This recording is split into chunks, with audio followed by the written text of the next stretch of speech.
السلام علیکم۔ اسلامی دنیا چینل پہ آپ کو خوش آمدید کہا جاتا ہے۔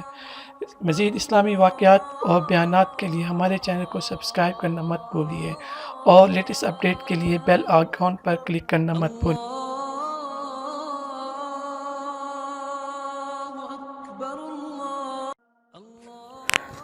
بسم اللہ الرحمن الرحیم۔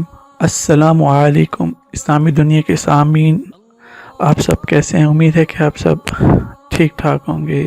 آج کی حدیث شروع کرنے سے پہلے میں اللہ سے یہ دعا کرنا چاہوں گا کہ حدیث بیان کرتے ہوئے مجھے اگر کوئی کمی بیشی ہو جائے تو اللہ تعالیٰ مجھے معاف فرمائے۔ تو آج چلتے ہیں آج کی حدیث، جو کہ صحیح بخاری جلد اول وحی کا بیان حدیث نمبر 5 ہے۔ اس کے جو راوی ہیں وہ ہیں عبدان، عبداللہ، یونس زہری، بشر بن محمد، عبداللہ یونس و معمر زہری، عبید اللہ بن عبداللہ ابن عباس۔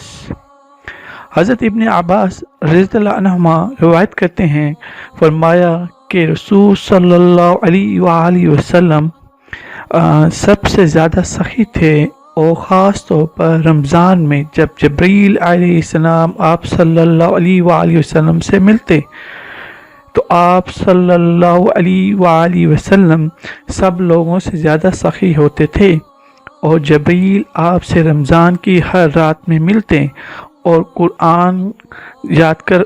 قرآن کا دور کرتے۔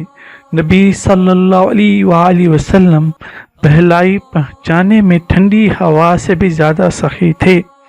تو یہ آج کی حدیث 5 ہے، اور جو کل کی حدیث ہے، جو ہماری نیکسٹ حدیث ہے، وہ حدیث نمبر 6، وہ کافی طویل حدیث ہے۔ میں کوشش کروں گا کہ آپ لوگوں کے ساتھ جتنے بہترین طریقے سے شیئر کی جا سکے وہ کروں، اور اللہ ہمیں نیک عمل کرنے کی توفیق عطا فرمائے۔ بس ایک ریکویسٹ یہ ہے کہ درود شریف ضرور پڑھ لیا کریں، مجھے اپنی دعا میں یاد رکھیے گا۔ جزاک اللہ خیر۔ السلام علیکم۔ مزید اسلامی واقعات اور بیانات کے لیے ہمارے چینل کو سبسکرائب کرنا مت بھولیے اور لیٹسٹ اپڈیٹ کے لیے بیل آئیکن پر کلک کرنا مت بھولیے۔ جزاک اللہ خیر۔ السلام علیکم۔